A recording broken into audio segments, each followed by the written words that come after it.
I brought in a 1851 Navy Colt that was presented by President James Buchanan in 1859 to a frontiersman by the name of Seth Kinman, who was up in Northern California. Mr. Kinman made horn chairs that he gave to various presidents, including Lincoln, and this was in recognition for his gift to President Buchanan of one of those chairs. I got it from my father, and he went to an estate sale maybe about 25, 30 years ago, and saw this just sitting on a table, and thought it was interesting, looked at it, and saw the backstrap there and the engraving, and caught his eye, and here we are. This firearm is a Colt Model 1851 Navy revolver, .36 caliber, manufactured in Hartford, Connecticut, one of the most successful Colt designs of the 19th century. What makes this example exceptional is its documented presentation by U.S. President James Buchanan in 1859 to Seth Kinman, a well-known frontiersman of Northern California. Kinman was famous for crafting chairs made from animal horns, which he presented to several American presidents, including Abraham Lincoln. This revolver was given to him as a formal token of appreciation for one such gift.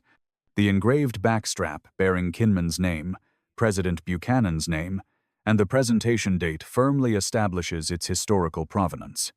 Although the revolver shows heavy wear, dents, and surface loss, these marks are consistent with Kinman's life as a scout and frontiersman who worked closely with the U.S.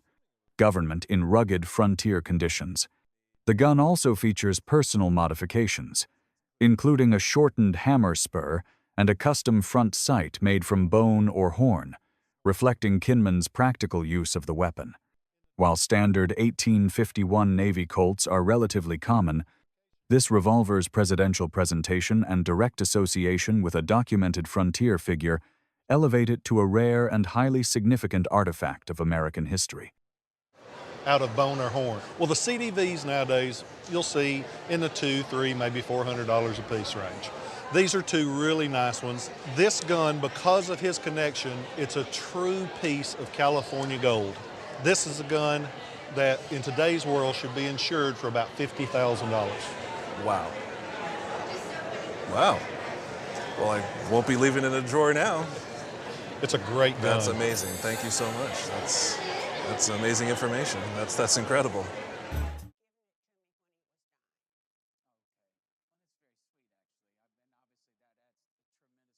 It's been in my home for as long as I can remember. And I always loved it because it was in a box with a whole lot of little things in it. And Mother went to Florida one year, and Dad got the flu. He was going to die. He was sure he was going to die. And he called me and he said, "Now, Judy, don't sell my insurance stock and don't sell this pistol." This pistol is a Colt Model 1848 Baby Dragoon, an early percussion revolver produced by Samuel Colt's company in very limited numbers during the late 1840s. Compared with later and more common Colt models, such as the 1851 Navy, which was produced in the hundreds of thousands, the Baby Dragoon had a total production of only about 15,000 examples, placing it among the rarer Colt handguns of the 19th century. The serial number, in the lower range, along with key physical traits, confirms it as an early production piece. These traits include the squared rear of the trigger guard and the original rolled cylinder scene depicting Texas Rangers in combat with Native Americans, a design that was later replaced by the more familiar stagecoach robbery scene. The pistol remains in remarkable condition, retaining a substantial amount of its original barrel finish, visible case-hardening colors on the frame, crisp cylinder engraving, and strong silver plating on the backstrap and trigger guard.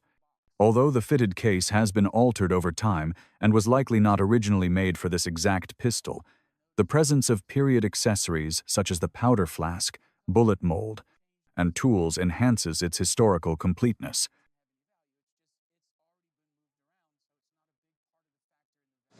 And as a result, I think a retail price for this little pistol would be around $40,000.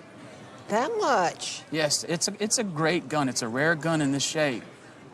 That's great. It's kind of cute too, because if we look over at the old tag that somebody left in the box, They say about how rare the pistol is, and that it was manufactured in 1847, but that its value should be at least $50. So we've moved a long way since that evaluation. That's great.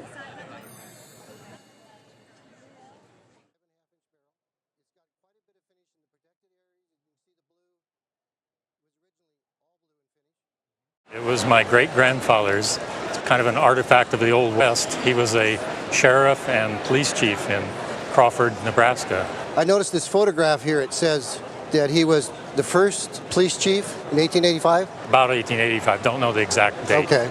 This is a picture of him here in his uniform and with his badge. And then here he is in the same studio with his family and his badge.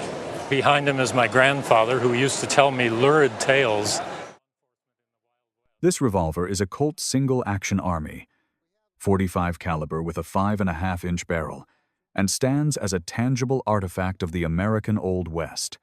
It dates to 1885, the same period in which its original owner served as sheriff and the first police chief of Crawford, Nebraska, placing the firearm directly within the formative years of organized law enforcement on the frontier. The revolver retains a significant amount of original blue finish in protected areas, while showing honest wear consistent with active service rather than neglect or abuse. Such wear is often valued in historically important firearms, as it reflects real use rather than later alteration. The gun is factory engraved, attributed to Hillcraft, a noted Colt engraver working around the turn of the 20th century, and is accompanied by its original holster.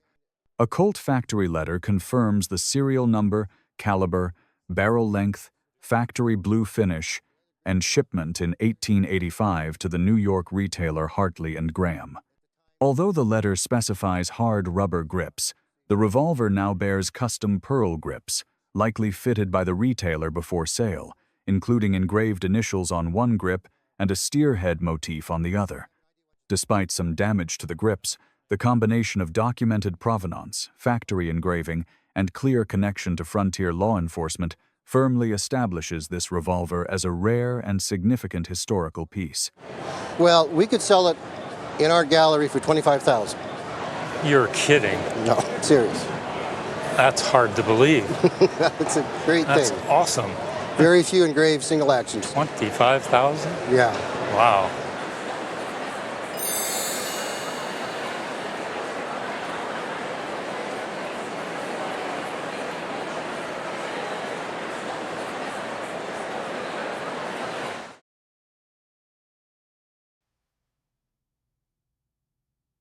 I acquired it from my father-in-law. He was a doctor in Wyoming for many years, quite a historical person into the Indian arts and in cowboy history, so I acquired it from him.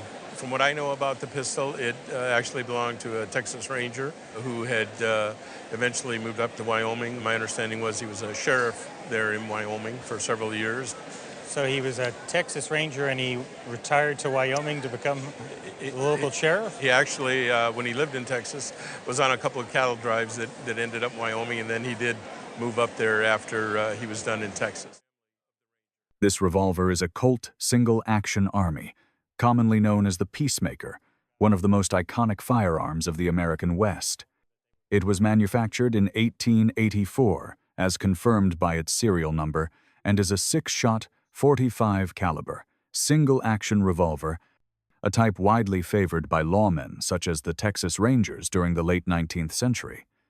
The original design traces back to Colt's submission for the 1872 U.S. government service pistol trials, although this particular example was not produced under a military contract. Instead, it was a private purchase, which explains its highly decorative character. The revolver features period engraving from the 1880s, executed in a distinctive New York style, likely added after shipment through a prominent retailer such as Schuyler, Hartley, and Graham. The engraved steel surfaces are complemented by mother-of-pearl grips, indicating that the firearm was intended as an impressive personal sidearm rather than a utilitarian service weapon.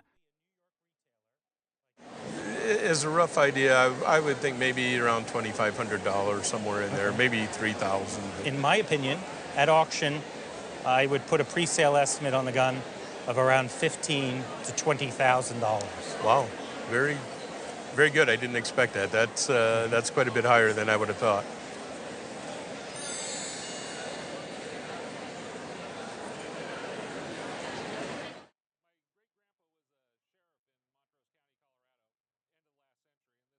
My great-grandpa was a sheriff in Montrose County, Colorado, end of the last century, and this was one of his handguns. And then that one is his wife's, my great-grandma's weapon. Oh, really?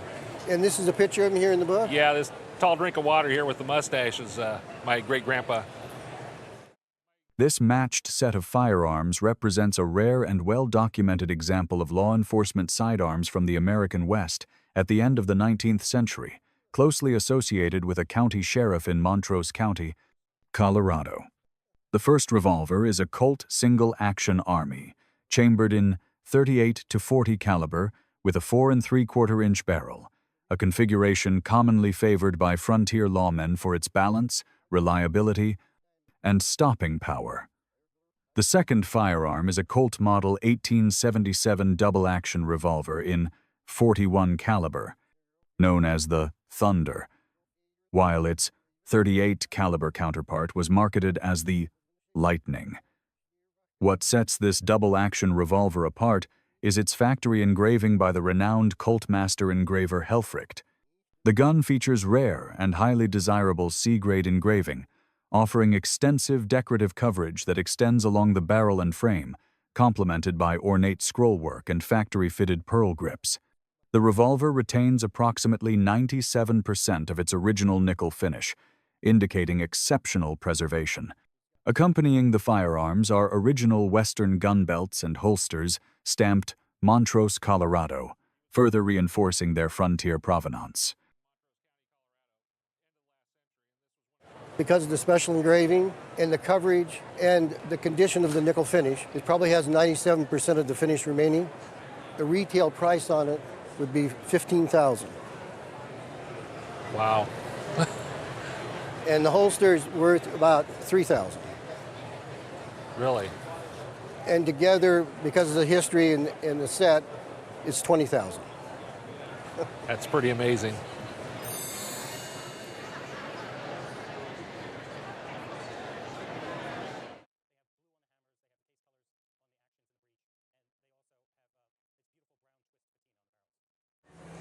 I don't really know a whole lot about the pistols. They were handed down to my father by his father.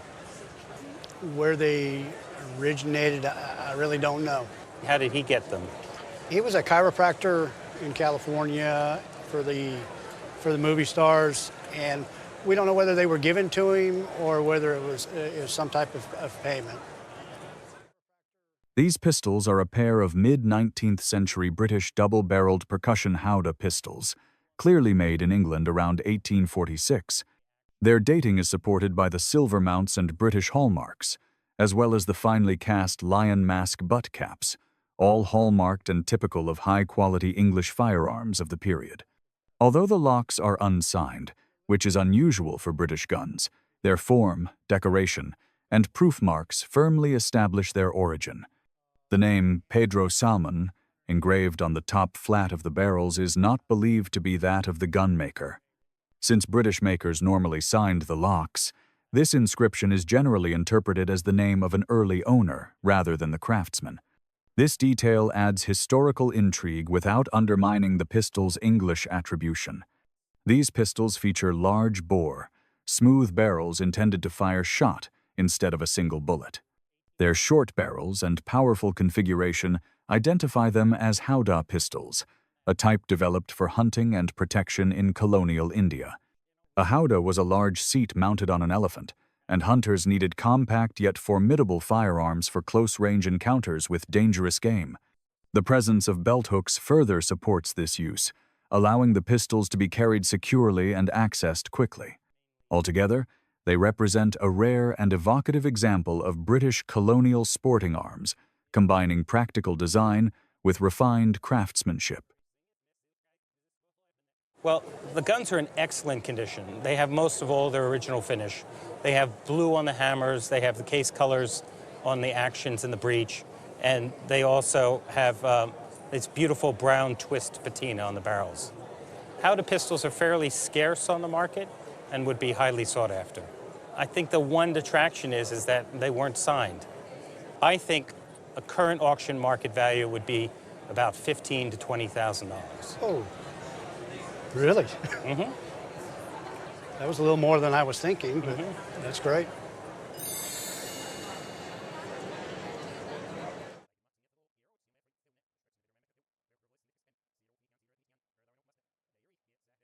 It belonged to my great-grandfather, Joe Clyde Musgrave.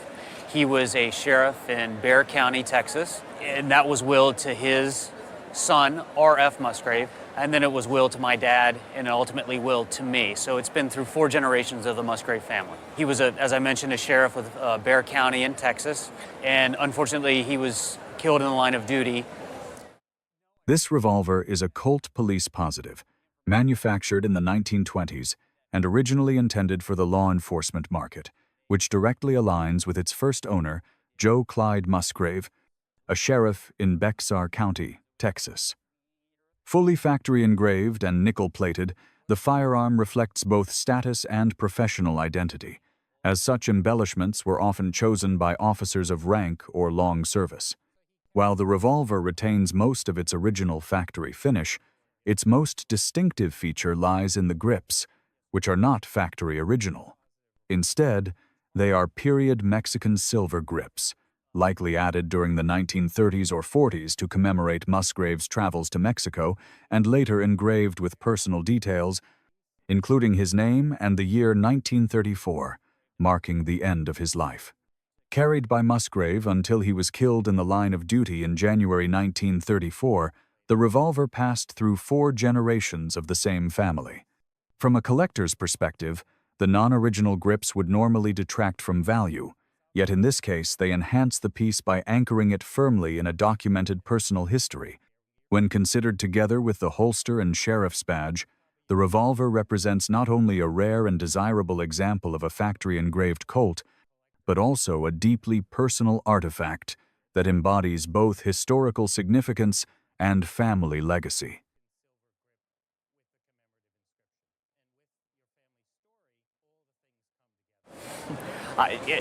Because it's a pretty thing, you would think it's probably worth something, right? Yeah, I do. I would say maybe $2,500. This revolver and holster and the badge at auction, I would think would bring somewhere around $10,000 to $12,000. Wow, fantastic.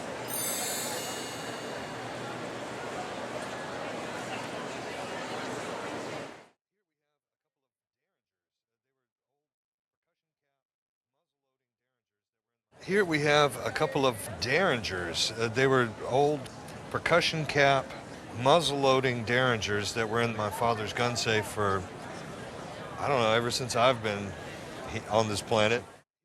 This matched pair of percussion cap, muzzle-loading derringer pistols represents a scarce and highly distinctive chapter of mid-19th century American firearms history.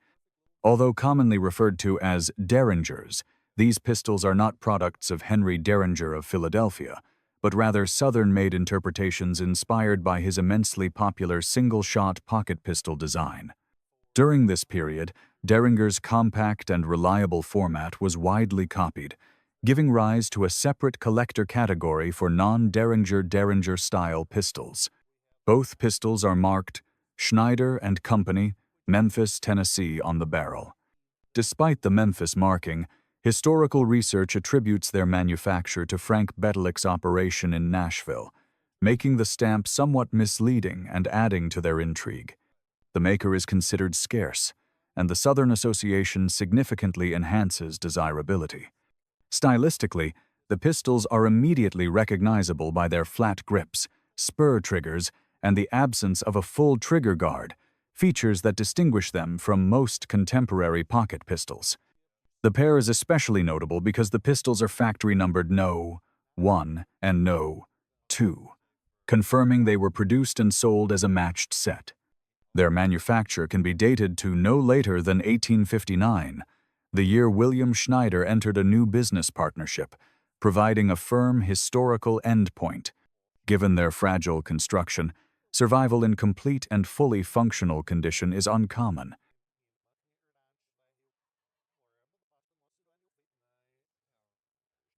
these guns would sell between $1,000 and $1,500 a piece. Because they're Southern, it broadens the market, because a Derringer collector would collect it or a Southern gun collector would collect them. If it were a single gun, because of the maker, because of the mark, it's a gun that's probably worth, as a single, $4,000 or so. Wow. Because you have a pair, it makes it more desirable to a collector. As a pair, they're a pair that would retail for about $10,000. No kidding. I'm speechless. I don't know what to say. That's the way I like to live. Yeah, all right.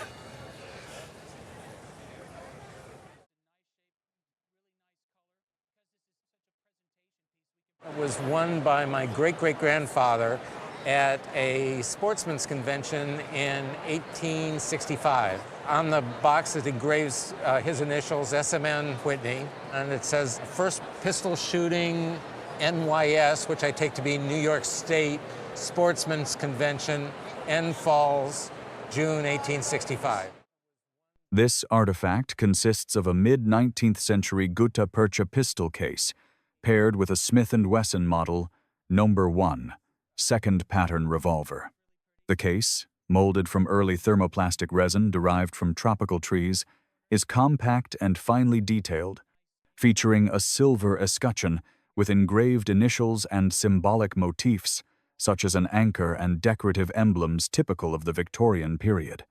Its fitted interior was designed to hold the pistol, .22 caliber ammunition, and a small cleaning rod, and it remains structurally sound with strong original color. The revolver inside is a factory-engraved Smith & Wesson Model No. 1, second pattern, one of the earliest successful American metallic cartridge handguns. Unlike standard examples, this pistol was enhanced with factory engraving, a silver-washed finish, and mother-of-pearl grips, all of which indicate a special order rather than routine production. The fine engraving and refined materials elevate the revolver beyond a utilitarian firearm, reflecting both technical innovation and decorative craftsmanship. Together, the pistol and its case form a cohesive and historically significant set that illustrates the elegance and mechanical progress of American firearms in the 1860s. The fact that the grips are pearl, the fact that the gun is engraved, then silver plated, and then this presentation, that's the whole package. That's what everybody looks for. So instead of being a $500 or $600 pistol, a reasonable retail value for a pistol like this in this condition would be somewhere between $8,000 to $10,000. That's fun. Yeah, it's a really, really nice thing. And the case is a great deal of the value of the pistol. What was second prize? Opera glasses.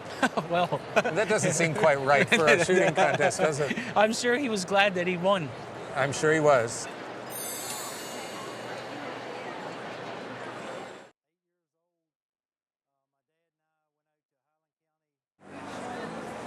It's an 1851 Colt 44 revolver.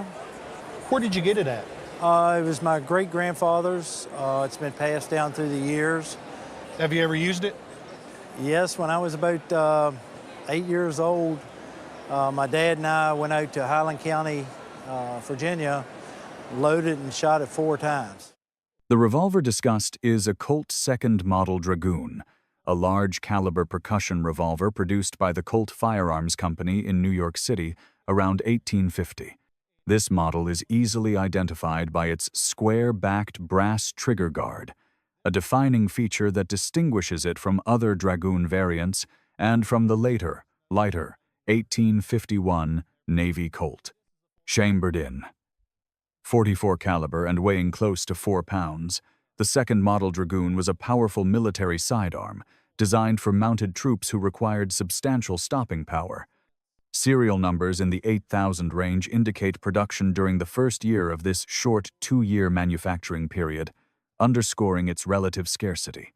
Several details confirm its military configuration rather than a civilian sale, including the small U.S. marking on the frame beneath Colt's patent stamp and, most importantly, the oval inspector's cartouche on the grip. This cartouche signified that the revolver had passed official inspection and met the standards required for government service. The visible wear, burn marks, and untouched surfaces reflect honest period use rather than later restoration, which greatly enhances its historical integrity. The gun was a tool, and they just left the tool a little bit close to something that got hot. Have you ever had it appraised? No. In today's world, this gun would retail for about $8,000. Okay, sounds good. It's more than what I thought. Sounds good. I love them because when you hold that gun, you know that you have a weapon in your hand. And if you run out of bullets, it works well as a club too.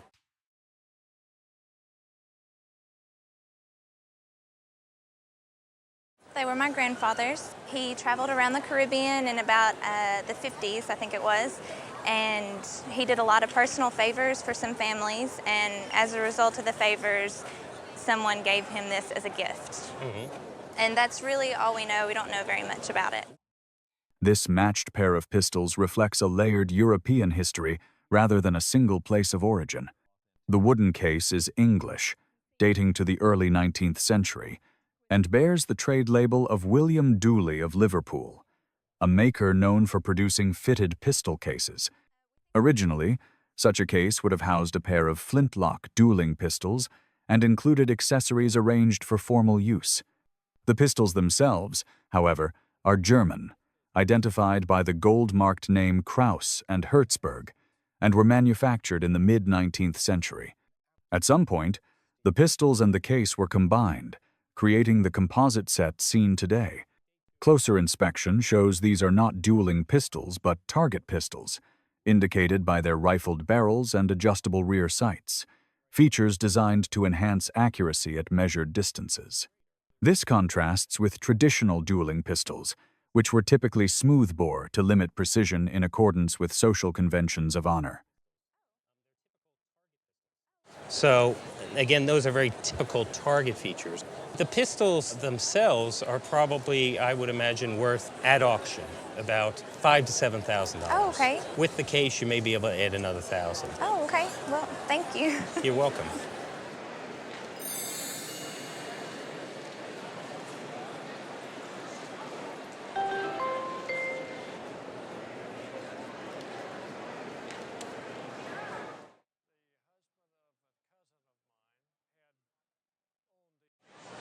The husband of a cousin of mine had owned these, and they belonged to his grandfather. And how his grandfather obtained these, I'm not quite sure. I think he was the superintendent of one of the armories, and so when he left the armory, maybe he took a couple with him. I'm not exactly sure about them, so. Do you know who made these revolvers? The Starr Arms Company, but I don't know much about the Starr Arms Company. These revolvers originate from the Starr Arms Company, a short-lived but innovative firearms manufacturer based in New York during the mid-19th century. Patented in 1856 and produced in limited numbers beginning in the late 1850s, Starr revolvers were manufactured under government contract for the Union Army, with total production estimated at roughly 23,000 units. Mechanically, they are often described as double-action revolvers, but they are more accurately classified as self-cocking firearms. Pulling the primary trigger draws the hammer back, while firing is controlled by a separate concealed secondary trigger, a complex system that was considered technologically advanced for its time. However, this design proved fragile in military service, leading soldiers to favor simpler single-action revolvers. One particularly significant feature is the inclusion of an early functional safety slide, which prevents the secondary trigger from releasing the hammer, a rarity among handguns of this era. The examples discussed are exceptional due to their unusually fine condition. Unlike most surviving Starr revolvers, which are typically heavily worn, mechanically compromised, and devoid of original finish, these retain smooth actions along with substantial original blue and case-hardened coloring. The differing inspection marks on each revolver indicate production at widely separated serial number ranges, further underscoring their historical interest. Because of the condition, would retail for about $3,000 a piece. Oh, really? Wow. I'm amazed at that. Very surprised. Without this finish and this condition, they're a gun that usually sells in the $1,000 to $1,200 range. So these are substantially better than the standard ones. Well, very good. That's very nice to know. Thank you for your information. You're very welcome.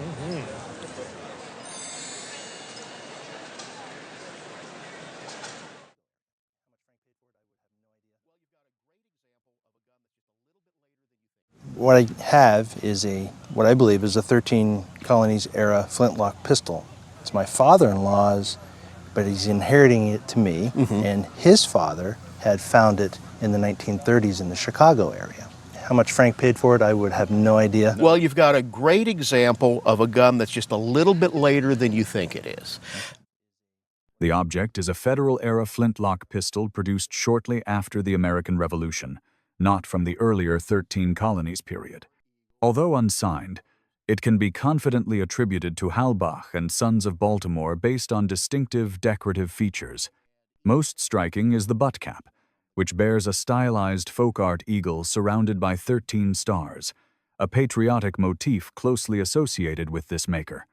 Halbach and Sons operated from about 1785 into the early 19th century, and stylistic details indicate a production date around 1790, possibly extending to 1810, but certainly before the War of 1812. Another identifying element is the carved shell motif in relief behind the tang, a recurring feature on pistols attributed to this workshop. Production numbers were very limited, estimated at only 300 to 500 firearms, making surviving examples rare. Collectors classify such pistols as secondary martial arms, meaning they follow military patterns but were privately purchased, often by officers who were required to supply their own sidearms. Despite missing the fore-end cap and ramrod, losses typical for pistols of this age, the piece remains largely untouched and historically authentic. In today's auction market, this gun is going to bring somewhere in the $4,000 to $6,000 range. It might bring a little bit more, but that's probably where that gun's going to sell. That's amazing. I would have never guessed that it would have been that much.